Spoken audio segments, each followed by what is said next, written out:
함께 일어나셔서 26장 찬송을 부르시겠습니다.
다 함께 참회의 기도를 드리시겠습니다.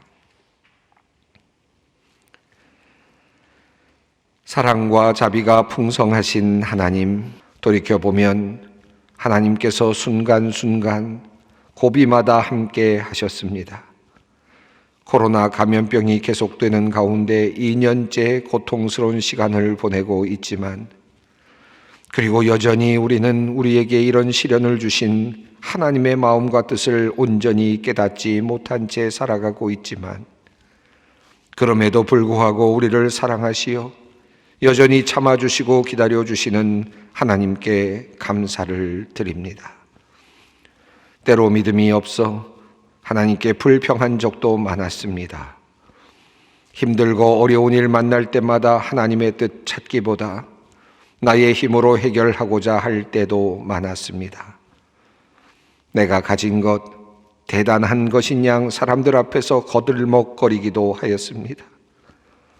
지나온 우리의 시간과 흔적들 속에 죄로 오염된 우리의 모습들이 또렷이 남아있음을 봅니다. 하나님, 우리가 하나님의 백성답게 살지 못한 것을 오늘도 또한 회개합니다. 우리를 긍휼히 여겨 주시옵소서. 하나님을 원망한 적도 많았습니다. 올 한 해 동안 우리에게 일어나지 않기를 바랐던 일들이 일어났을 때 큰 실망과 아픔을 경험하기도 하였습니다. 하지만 시간이 지나 돌이켜보니 이 모든 것이 불신앙이었음을 깨닫습니다. 하나님을 떠나고자 반항하였던 우리를 주님께서 긍휼히 여겨 주시옵소서. 우리의 죄악된 모든 행위들과 부족함을 모두 내어놓습니다. 주님께서 우리를 용서하시고 우리를 구원하여 주시옵소서. 늘 부족한 인간들, 반복하며 죄에 빠지고 마는 사람들, 게으르고 핑계대며 자신의 잘못으로 여기지 않고 남을 탓하는 우리들을 주님 불쌍히 여기시고 고쳐 주시옵소서. 우리의 삶의 모든 더러운 흔적들을 주님의 보혈로 도말하시고 성령의 능력으로 우리를 다시 새롭게 세워 주시옵소서.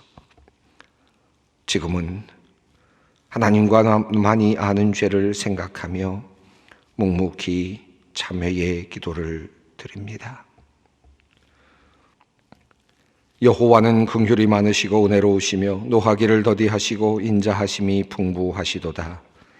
아버지가 자식을 긍휼히 여김같이 여호와께서는 자기를 경외하는 자를 긍휼히 여기시나니, 이는 그가 우리의 체질을 아시며 우리가 단지 먼지뿐임을 기억하심이로다. 그러므로 주 예수 그리스도 안에 있는 자에게 결코 정죄함이 없느니라. 아멘.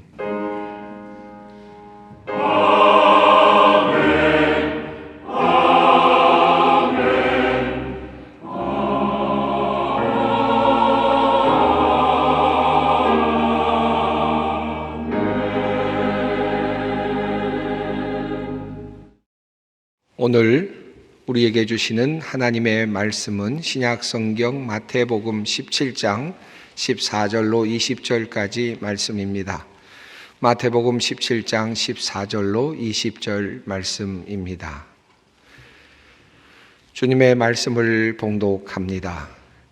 그들이 무리에게 이르매 한 사람이 예수께 와서 꿇어 엎드려 이르되 주여 내 아들을 불쌍히 여기소서. 그가 간질로 심히 고생하여 자주 불에도 넘어지며 물에도 넘어지는지라.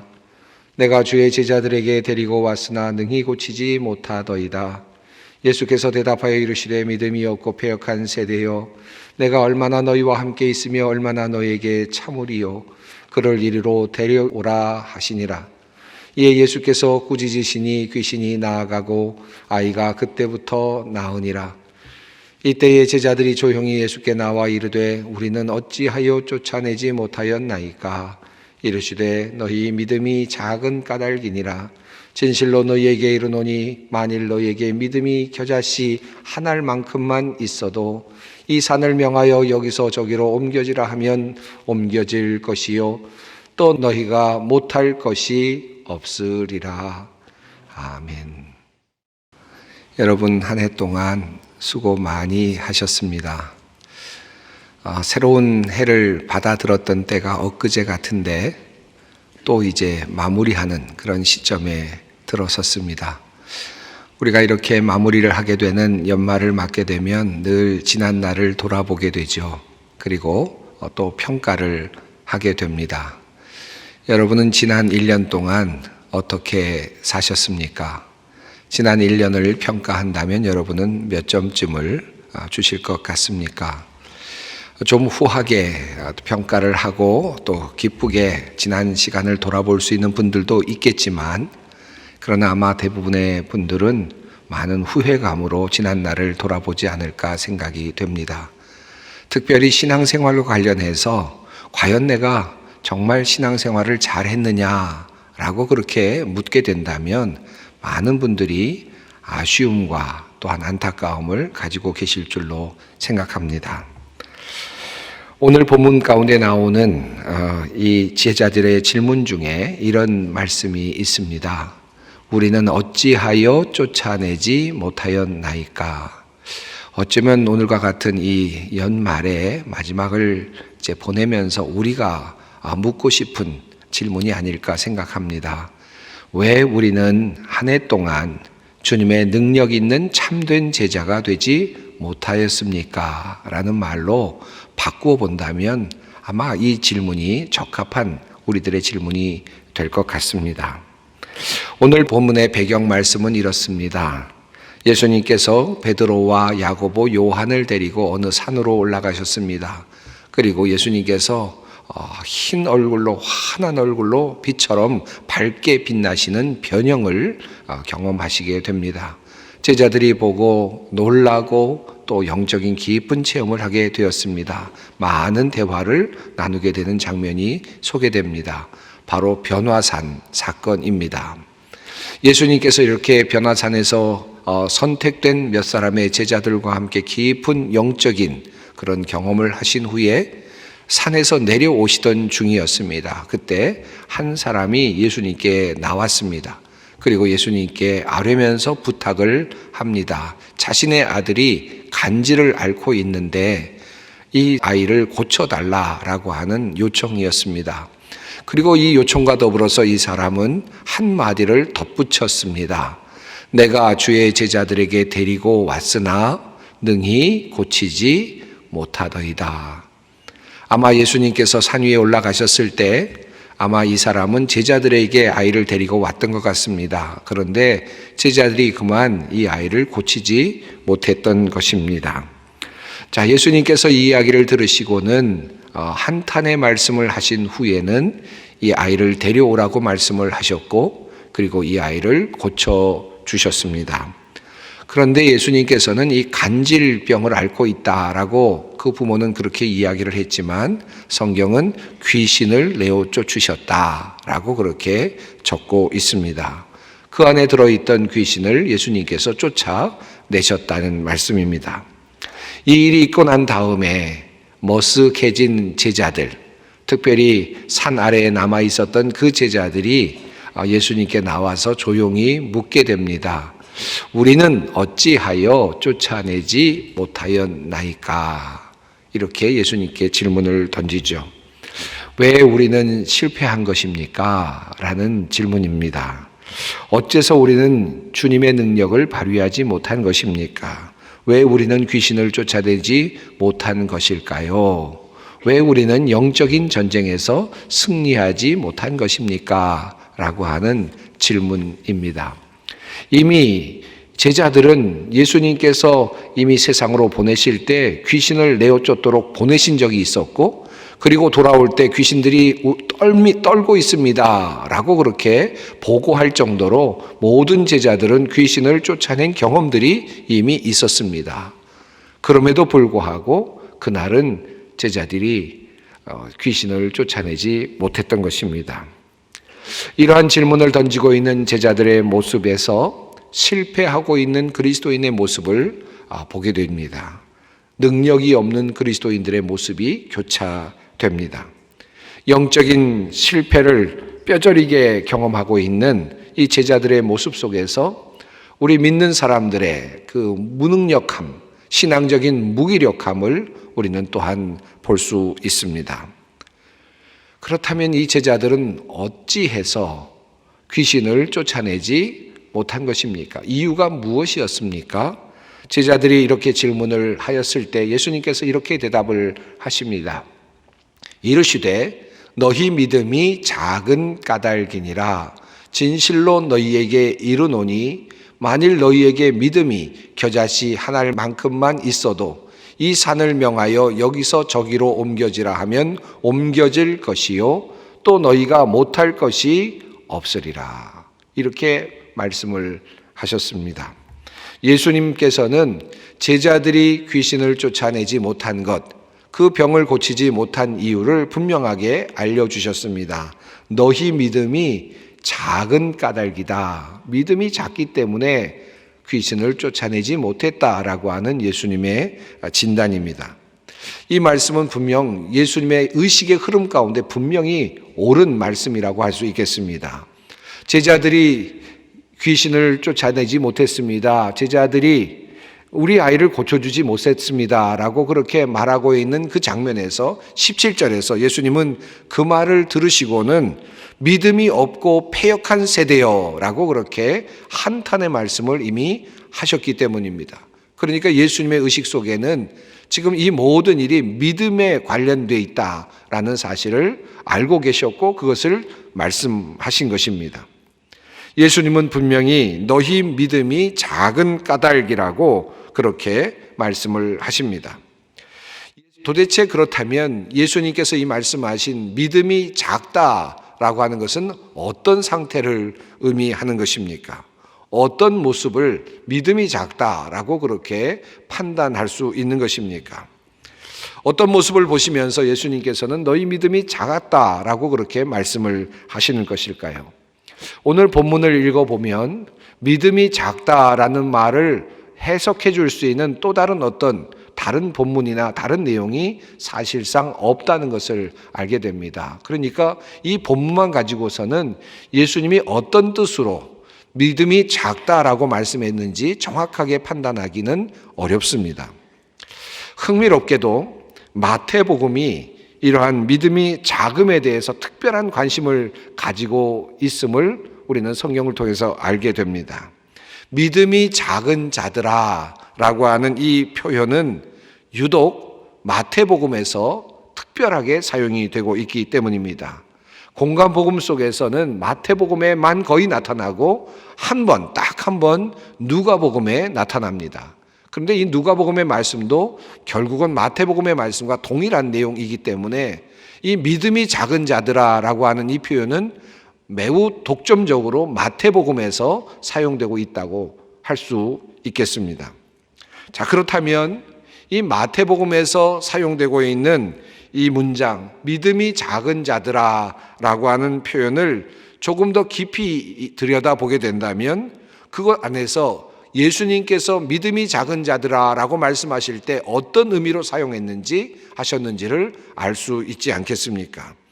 예수님께서 말씀하신 이 믿음이 작은 자들아 라는 말씀을 비교하며 주의 깊게 살펴보면 믿음이 작다라는 말씀의 그 의미를 우리는 보다도 분명하게 알 수 있을 것 같습니다. 자, 그렇다면 믿음이 작은 사람이라는 표현이 나오는 마태복음의 다른 본문들을 한번 몇 개 살펴보도록 하겠습니다. 첫째로 마태복음 6장 30절 말씀입니다. 오늘 있다가 내일 아궁이에 던져지는 들풀도 하나님이 이렇게 입히시거든 하물며 너희 일까 보냐 믿음이 작은 자들아. 그러므로 염려하여 이르기를 무엇을 먹을까 무엇을 마실까 무엇을 입을까 하지 말라. 이 말씀은 예수님께서 산 위에서 말씀하신 산상수훈 말씀 중에 있는 주옥과도 같은 말씀이죠. 6장 25절에서 예수님께서는 내가 너희에게 이르노니 목숨을 위하여 무엇을 먹을까 무엇을 마실까 하지 말며 너희 몸을 위하여 무엇을 입을까 하지 말라 염려하지 말라라고 그렇게 말씀하시면서 이 본문의 말씀을 하셨습니다. 그리고는 이 말씀이 매듭지어지는 바로 그 절이 30절 말씀입니다. 이때 예수님께서는 믿음이 작은 자들이라는 표현을 사용하셨습니다. 이 말씀 가운데서 우리가 예수님께서 사용하신 이 믿음이 작은 자의 의미를 한 가지 깨달을 수 있습니다. 여기에서 믿음이 작은 자란 염려하는 사람입니다. 무엇을 입을까, 무엇을 먹을까, 무엇을 마실까 생활의 걱정을 하면서 늘 염려하고 생각하는 사람들, 그 사람들을 향하여 예수님께서는 믿음이 작은 자라고 그렇게 말씀하셨습니다. 하나님께서 모든 것을 먹여주시고 입혀주시고 그리고 마련해 주시는 것인데 그것을 제대로 의지하지 못하고 그것을 믿지 못하고 무엇을 먹을까 무엇을 마실까 염려하는 사람들을 향하여서 주님께서는 믿음이 작은 자라고 그렇게 진단해 주셨습니다. 두 번째 말씀은 마태복음 8장 26절 말씀입니다. 예수께서 이르시되 어찌하여 무서워하느냐 믿음이 작은 자들아 하시고 곧 일어나 바람과 바다를 꾸짖으시니 아주 잔잔하게 되거늘. 이 말씀은 제자들과 예수님께서 타고 가던 배가 있었는데 그 배가 그만 흔들리면서 폭풍이 몰려올 때 요동치고 있을 때 예수님께서는 배 아래에서 편안한 모습으로 잠을 자고 계셨는데 그때 제자들이 예수님께 다가와서 예수님을 깨우면서 예수님 살려주십시오. 그리고 우리가 죽게 되었습니다. 라고 그렇게 요청했을 때 주님께서 하셨던 말씀이었습니다. 예수님께서는 제자들에게 왜들 그렇게 무서워하느냐? 믿음이 작은 자들아 라고 그렇게 말씀하셨습니다. 풍랑이 일었습니다. 폭풍이 몰려왔습니다. 배가 흔들리고 있었습니다. 그런데 예수님께서는 너무나도 태연하게 배 밑에 내려가셔서 편안한 잠을 자고 계셨습니다. 마치 우리들에게 본을 보여주시는 것처럼 풍랑 때에는 이렇게 하는 것이다 라는 것을 보여주시는 것인 양 그렇게 예수님께서는 배 밑에 내려가셔서 편안한 잠을 자고 계셨습니다. 그때 제자들이 예수님을 깨우지요. 그때 예수님께서 하신 말씀입니다. 왜들 그렇게 무서워하느냐? 풍랑 따위를 왜 그렇게 무서워하느냐? 내가 너희와 함께 있는데 너희는 왜 그렇게 무서워하느냐? 라는 의미를 담아서 믿음이 작은 자들아 라고 그렇게 말씀하셨습니다. 여기에서 예수님께서 말씀하신 믿음이 작은 자란 풍랑을 보며 두려워하는 사람입니다. 이 세상의 움직임을 보며 두려워하는 사람입니다. 하나님을 옆에 두고도 하나님을 믿는다고 하면서도 두려움으로 가득 찬 사람입니다. 바로 이런 사람을 가리켜서 믿음이 작은 자라고 예수님께서는 진단해 주셨습니다. 세 번째 말씀은 마태복음 14장 31절 말씀입니다. 예수께서 즉시 손을 내밀어 그를 붙잡으시며 이르시되 믿음이 작은 자여 왜 의심하였느냐 하시고. 이 말씀의 배경은 예수님께서 물 위로 걸어오시던 때에 일어난 장면입니다. 예수님께서 물 위로 걸어오시는 것을 보면서 베드로도 나도 좀 걷게 해주십시오라고 예수님께서 요청하시자 걸어오라고 그렇게 예수님께서 말씀하셨습니다. 처음에 몇 발은 예수님만 바라보면서 물 위를 걸었습니다. 그런데 바람이 몰려오는 것을 보면서 무서워하게 되었을 때 결국 베드로는 물 속으로 빠져들어가게 되었습니다. 그때 예수님께서는 손을 내밀어서 베드로를 물 위로 올려주시면서 이렇게 말씀하십니다. 믿음이 작은 자여 왜 의심하였느냐. 베드로는 지금 하나님의 놀라운 능력을 경험하고 있었습니다. 하나님께서 베풀어 주시는 기적을 경험하고 있었던 중이었습니다. 물 위를 걷는 기적을 경험하고 있었던 중이었습니다. 그럼에도 불구하고 그만 물에 빠져들고 말았습니다. 성경은 두려워하였다라고 그렇게 말하고 있지만 물에 빠진 베드로를 건져내시면서 예수님께서 하신 진단은 바로 의심하였다라고 하는 말입니다. 왜 의심하였느냐라고 하는 말씀이었습니다. 왜 우리가 쫓아내지 못하였습니까? 왜 우리는 지난 1년간 영적인 전쟁에서 승리하지 못했습니까? 왜 우리는 실패한 것입니까? 우리가 만약 이렇게 하나님께 묻는다면, 주님께 묻는다면 오늘 본문 말씀을 우리에게 보여주시면서 예수님께서는 말씀하실 것입니다. 너희가 의심하지 않았느냐? 너희가 나의 말을 의심하였기 때문이다. 나의 능력을 의심하였기 때문이다. 믿음이 작은 사람아. 마지막 본문은 마태복음 16장 8절 말씀입니다.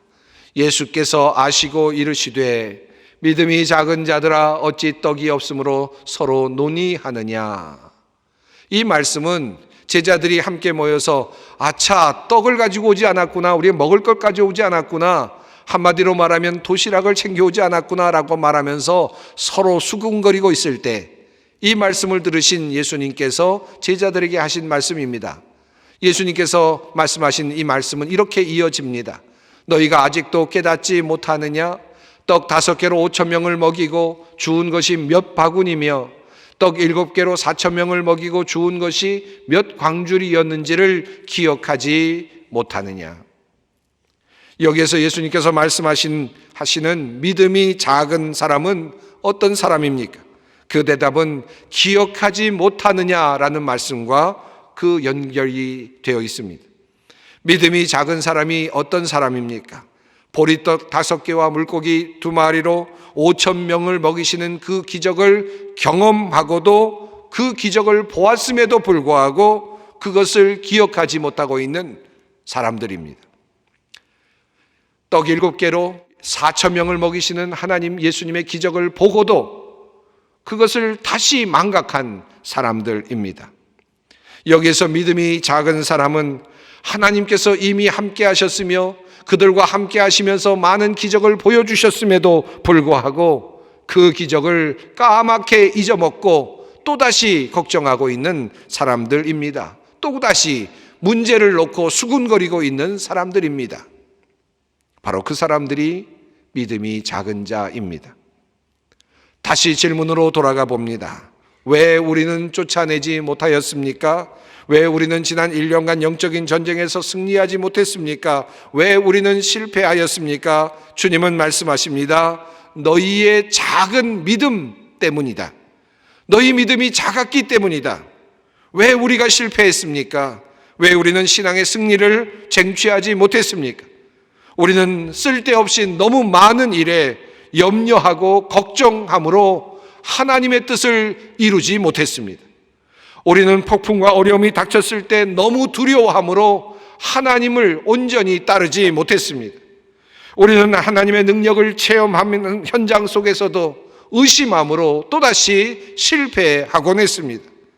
우리는 하나님의 능력을 이미 체험했으면서도 또다시 그것을 기억하지 못함으로 하나님의 또 다른 역사에 참여하지 못했습니다. 우리의 실패는 여기에 있습니다. 우리의 염려, 우리의 두려움, 그리고 우리의 의심, 그리고 우리의 망각입니다. 자, 다시 한번 지난 1년을 한번 생각해 보십시다. 우리는 얼마나 많은 염려 가운데 살았습니까? 감염병에 대한 걱정, 자식에 대한 걱정, 사업에 대한 걱정, 부동산에 대한 걱정, 건강에 대한 걱정, 미래에 대한 걱정, 염려로 가득 차 있었던 지난 1년, 그런 시간들은 아니었습니까? 그러한 우리를 향하여 우리 주님께서는 말씀하십니다. 믿음이 작은 사람아, 믿음이 작은 자요. 우리는 지난 1년 동안 얼마나 많은 두려움 가운데 있었습니까? 병이 들었을 때, 좋지 않은 소식을 들었을 때, 갑자기 어려운 일이 닥쳤을 때, 새로운 일을 시작할 때 홀로 있는 것 같아서 그렇게 두려워했던 적이 얼마나 많이 있었습니까? 그러한 우리를 향하여 우리 주님께서는 이렇게 말씀하십니다. 믿음이 작은 사람아, 믿음이 작은 자요. 우리는 그동안 얼마나 많은 의심을 하였습니까? 내가 정말 물 위를 걸어갈 수 있을까? 이미 걷고 있었음에도 불구하고 의심하였던 그 순간 베드로가 물에 빠져 들어갔던 것처럼 우리는 하나님의 기적을 경험하면서도 의심하곤 하지 않았습니까? 하나님의 기적을 경험하고 있는 순간에도 이거 진짠가? 라고 생각하면서 또다시 의심하곤 하지 않았습니까? 그러한 우리를 향하여 주님은 말씀하십니다. 참으로 믿음이 작은 사람아, 믿음이 적은 자요. 우리는 또한 얼마나 망각했습니까? 놀라운 은혜, 기적을 주님께서 그토록 많이 베풀어 주셨는데 세어보면 손가락으로 세어도 남을 만큼 그와 같은 하나님의 은혜가 나에게 넘쳤는데 그럼에도 불구하고 또 불안해하고 또 걱정하는 이유는 무엇입니까? 왜 우리는 그것을 기억하지 못하는 것입니까? 얼마나 많은 은혜를 받았습니까? 얼마나 하나님께서 많은 은혜를 우리에게 주셨습니까? 왜 기억하지 못하는 것입니까? 그러한 우리를 향하여 주님은 말씀하십니다. 참으로 믿음이 작은 사람아, 믿음이 적은 자요. 우리는 이제 우리가 실패한 이유를 알았습니다. 우리가 내어쫓지 못한 이유를 알았습니다. 지난 1년 동안 우리의 신앙생활이 좌초했던 이유도 알게 되었습니다. 그렇다면 우리는 이 믿음을 어떻게 유지할 수 있는 것이며 우리의 믿음을 어떻게 하면 크게 할 수 있는 것입니까? 우리의 염려, 우리의 의심, 우리의 두려움, 우리의 망각을 넘어서서 우리가 진정 믿음의 사람으로 거듭날 수 있는 길은 도대체 어디에 있습니까? 이 질문에 대한 대답을 하나님께서 오늘 본문과 평행 본문인 마가복음 9장에 적어 두셨습니다. 마가복음 9장 14절로 29절까지의 내용은 긴 내용입니다. 사실 같은 내용이 소개되고 있지만 마가복음의 내용이 조금 더 자세하고 그리고 조금 더 깁니다.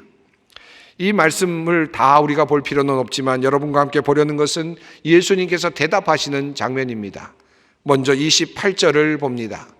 집에 들어가심에 제자들이 조용히 묻자 오되 우리는 어찌하여 능히 그 귀신을 쫓아내지 못하였나이까. 앞에 있는 내용은 모두 마태복음의 내용과 같습니다. 이제 제자들이 찾아와서 예수님께 묻습니다. 우리가 어찌하여 쫓아내지 못한 것입니까? 그때 주님께서 이렇게 대답하십니다. 이르시되 기도 외에 다른 것으로는 이런 종류가 나갈 수 없느니라 하시니라. 기도 외에는 다른 방법이 없다라는 말씀입니다. 언뜻 보면 마태복음의 내용과 마가복음의 내용이 서로 다른 예수님의 말씀을 전하는 듯 보입니다. 하지만 같은 내용을 다른 방법으로 전하고 있다는 사실을 우리가 다시 한번 보면 확실하게 깨달을 수 있습니다. 오늘 마태복음의 본문은 어떠하였습니까? 왜 쫓아내지 못했습니까? 너희의 믿음이 작기 때문이다 라고 그렇게 대답하시죠. 그런데 마가복음에서는 왜 우리가 쫓아내지 못하였습니까? 라는 이러한 질문에 대하여 기도를 통해서 너희가 쫓아낼 수 있다 라고 그렇게 말씀을 하시는 것입니다. 마태복음은 쫓아내지 못한 이유를 말씀하고 계시는 것이고 마가복음의 말씀은 쫓아낼 수 있는 방법을 우리에게 말씀하시는 것이며 믿음을 크게 할 수 있는, 믿음을 증진시키는 방법을 우리에게 알려주고 계시는 것입니다. 마태복음은 부정적인 방법으로 다가오고 있고 또 마가복음은 긍정의 방식으로 우리에게 설명해 주고 있는 것입니다. 예수님께서는 분명히 우리의 실패의 원인이 믿음의 자금에 있다라고 그렇게 말씀하셨죠. 그런데 마가복음에서는 기도를 통해서 성공할 수 있다라고 그렇게 다시 고쳐 말씀하여 주시는 것입니다.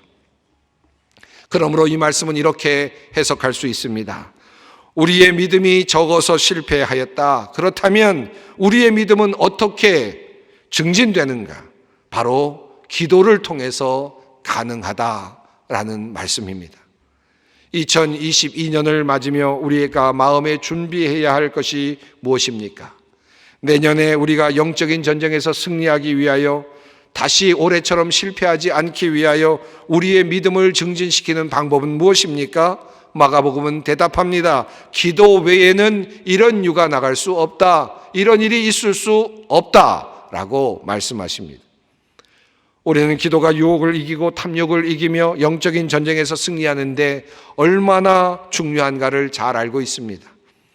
예수님께서 습관을 따라 감람산으로 가실 때 제자들에게 그러므로 이렇게 말씀하십니다. 유혹에 빠지지 않게 기도하라. 우리 주님은 또한 겟세마네 동산에서 다가오는 고난을 바라보시면서 이렇게 기도하셨습니다. 내 아버지여, 만일 할만하시거든 이 잔을 내게서 지나가게 하옵소서. 그러나 나의 원대로 마시옵고 아버지의 원대로 하옵소서. 이렇게 기도하심으로 예수님은 이 기도를 통해서 영적인 전쟁을 수행하셨고 그리고 그 전쟁에서 승리하셨습니다. 하나님의 아들 예수께서도 그렇게 기도하셨는데, 그렇게 끝까지 기도하셨는데 하물며 우리이겠습니까? 마태복음 17장 20절에서 너희에게 겨자씨 한 알만한 믿음만 있어도 이 산을 명하여 저리로 옮겨지라 하면 옮겨질 것이요 그리고 너희가 또 못할 것이 하나도 없느니라 그렇게 말씀하셨는데, 이 말씀은 뜻이 무엇이겠습니까? 너희가 기도하면 기도를 통해서 이 산을 저 산으로 옮길 수도 있고 너희가 못할 일이 없을 것이다 라고 하는 주님의 말씀으로 다시 고쳐 잡게 되는 것입니다. 이 말씀은 바로 그 뜻입니다. 우리는 왜 쫓아내지 못하였습니까? 우리는 왜 영적인 전쟁에서 패한 것입니까? 우리가 염려하고 우리가 두려워하고 의심하고 은혜를 망각하였기 때문입니다. 그리고 무엇보다도 우리가 기도하지 않았기 때문입니다. 사랑하는 성도 여러분, 한 해가 지나가고 있습니다. 이제 우리는 제자들이 주님께 물었던 질문을 다시 던집니다. 주님, 어찌하여 우리가 쫓아내지 못하였습니까? 너희의 믿음이 작은 까닭이다. 너희가 기도하지 않았기 때문이다. 이 말씀이 우리의 가슴 속에 남아 2022년을 새롭게 출발하는 원동력이 되기를 간절히 바랍니다. 기도하겠습니다. 거룩하신 하나님, 우리는 지난 1년간 포로된 자들이었고 더러워진 자들이었음을 고백합니다. 우리는 믿음이 작은 자들이었습니다. 이제 저희들에게 새로운 결단이 있게 하시고 새로운 신앙의 회복이 있게 하여 주시옵소서. 큰 믿음을 주시옵소서. 지나간 해의 과오를 과감히 떠나보내고 주님의 약속을 붙잡고 믿음으로 새롭게 출발케 하옵소서. 예수님의 이름으로 기도드리옵나이다. 아멘. 다 함께 301장 찬송을 부르시겠습니다.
평화의 하나님께서 친히 여러분을 완전히 거룩하게 해주시고 우리 주 예수 그리스도께서 오실 때에 여러분의 영과 혼과 몸을 흠이 없이 완전하게 지켜주시기를 빕니다. 여러분을 부르시는 분은 신실하시니 이 일을 또한 이루실 것입니다. 우리 주 예수 그리스도의 은혜와 하나님의 사랑하심과 성령님의 교통하심이 2021년을 아쉬움으로 마무리하며 새로운 결단으로 믿음의 사람이 되길 원하는 주님의 모든 백성들 위해, 소망의 성도들 위해, 이 나라와 민족과 역사 위에 항상 함께 하시길 간절히 축원하옵나이다. 아멘.